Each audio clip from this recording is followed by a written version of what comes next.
गुड़गांव की उस रात सेक्टर 37 के केम स्पेशल वेयरहाउस में भीषण आग लगी।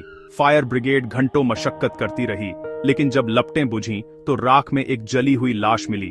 जतिन शर्मा, कंपनी का अकाउंटेंट। पुलिस ने इसे हादसा मान लिया, लेकिन इंस्पेक्टर विक्रम वर्धन को जतिन की लाश देखकर शक हुआ। मौत आग से पहले हो चुकी थी। गले पर गहरे निशान थे, जैसे किसी ने तार से गला घोंटा हो। फॉरेंसिक टीम ने पुष्टि की कि जतिन की हत्या प्रोफेशनल तरीके से की गई थी। किसी ने पहले उसे मारा, फिर सबूत मिटाने के लिए आग लगाई। यह कोई आम अपराध नहीं था। साइलेंट किल तकनीक का इस्तेमाल हुआ था, जो आमतौर पर स्पेशल फोर्सेस या ट्रेंड किलर करते हैं। सवाल था, एक मामूली अकाउंटेंट का दुश्मन इतना खतरनाक क्यों? जतिन की साधारण जिंदगी में ऐसा क्या छिपा था? इंस्पेक्टर वर्धन जानते थे, यह केस जितना दिखता है उससे कहीं ज्यादा गहरा है। अगली सुबह इंस्पेक्टर वर्धन केम स्पेशल पहुंचे।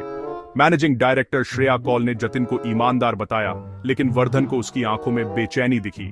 सिक्योरिटी हेड अर्जुन राणा, एक पूर्व फौजी, उस रात छुट्टी पर था। उसकी जगह ड्यूटी पर तैनात गार्ड हादसे के बाद से गायब था। अर्जुन का फौजी बैकग्राउंड और हत्या की तकनीक दोनों ने उसे शक के घेरे में ला दिया। जतिन के घर की तलाशी में एक छोटी डायरी मिली, जिसमें कोड वर्ड्स, तारीखें और ऐसे केमिकल्स के नाम थे जो कंपनी आयात नहीं करती थी। डायरी ने इशारा किया कि जतिन किसी गैर कानूनी गतिविधि का राज जानता था। वर्धन ने टीम को दो हिस्सों में बांटा, एक कोड्स डिकोड करने, दूसरी को कर्मचारियों से पूछताछ करने। वर्धन की नजरें अब श्रेया और अर्जुन पर थीं। जतिन का कातिल इन्हीं में से कोई था। जतिन के ऑफिस डेस्क की राख में वर्धन को एक जली हुई यूएसबी मिली। फॉरेंसिक लैब ने उसमें से डेटा रिकवर किया।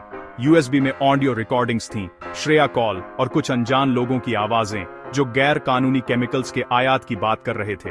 केम स्पेशल असल में प्रतिबंधित केमिकल्स का नेटवर्क चला रही थी, जिसमें शहर के बड़े नाम शामिल थे। जतिन ने सबूत इकट्ठा किए थे। जतिन की हत्या का मकसद साफ था, उसे सच बोलने से रोकना।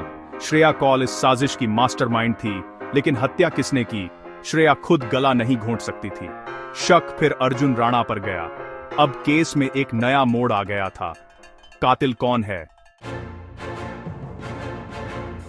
जतिन की फॉरेंसिक रिपोर्ट ने पुष्टि की, मौत गला घोंटने से हुई थी, गैरेट वायर से, जो आमतौर पर कमांडो मिशन में इस्तेमाल होता है। जतिन के नाखूनों में किसी की त्वचा के अंश मिले, मतलब उसने कातिल से संघर्ष किया था।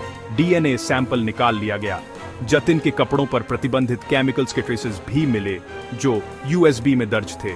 अब मकसद, तरीका और सबूत तीनों पुलिस के पास थे। इंस्पेक्टर वर्धन को यकीन था, डीएनए रिपोर्ट आते ही कातिल बेनकाब हो जाएगा। केस अपने अंजाम के करीब था, लेकिन आखिरी कड़ी बाकी थी।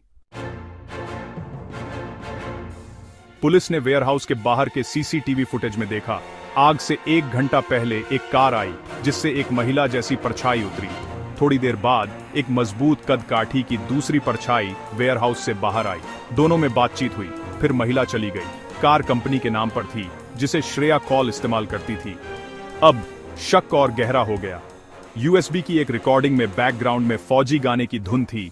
अर्जुन राणा के फौजी कनेक्शन की ओर इशारा। क्या श्रेया और अर्जुन के बीच कोई गहरा राज था? केस उलझता जा रहा था, लेकिन सच सामने आने ही वाला था।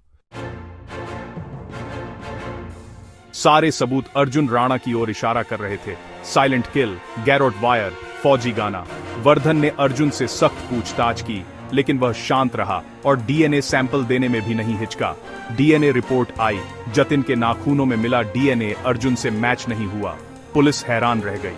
अर्जुन की पृष्ठभूमि की जांच में पता चला, वह सेना से कोर्ट मार्शल होकर निकाला गया था, और जिस अधिकारी पर हमला हुआ था वह श्रेया के पिता थे। अर्जुन और श्रेया का रिश्ता सिर्फ नौकरी का नहीं, अतीत से भी जुड़ा था। अब शक की सुई फिर श्रेया की ओर घूम गई।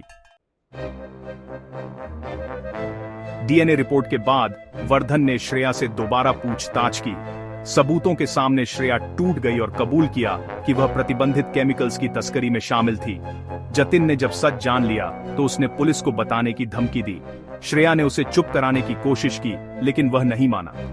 श्रेया ने जतिन को हटाने की साजिश रची, लेकिन दावा किया कि हत्या उसने खुद नहीं की। उसने कहा, हत्या अर्जुन ने की।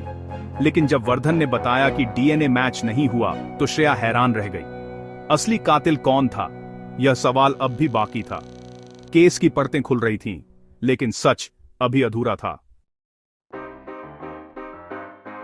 श्रेया के बयान के बाद अर्जुन को फिर गिरफ्तार किया गया। इस बार उसने चुप्पी तोड़ी। उसकी कहानी वफादारी और मजबूरी की थी। अर्जुन ने बताया कि वह श्रेया के पिता का एहसानमंद था, इसलिए श्रेया की मदद करता रहा। हत्या वाली रात अर्जुन ने जतिन को पकड़ा, लेकिन हत्या उसने नहीं की। वहां एक तीसरा शख्स था, सिंडिकेट का प्रोफेशनल किलर। उसी किलर ने गैरोट वायर से जतिन का गला घोंटा। अर्जुन ने सिर्फ जतिन को पकड़ा था। उसके नाखूनों में अर्जुन का डीएनए नहीं था, क्योंकि उसने दस्ताने पहने थे। असली कातिल का डीएनए पुलिस के पास था, लेकिन उसकी पहचान नहीं थी। केस का सबसे बड़ा रहस्य अब सामने था। तीसरा शख्स कौन था? अर्जुन और श्रेया को गिरफ्तार कर लिया गया। गैर कानूनी केमिकल रैकेट का पर्दाफाश हो गया, लेकिन असली कातिल, तीसरा शख्स, अब भी फरार था। वह हमेशा नकाब में रहता था। नाम SK01। जतिन की लाश के पास से उसका बैज मिला। SK01 silent killer. क्या वह अकेला था या ऐसे और भी थे? इंस्पेक्टर वर्धन ने बैज संभाल लिया, उम्मीद के साथ कि कभी वह साइलेंट किलर तक जरूर पहुंचेगा। गुड़गांव का केस सुलझ गया, लेकिन एक नए खतरे की कहानी शुरू हो चुकी थी।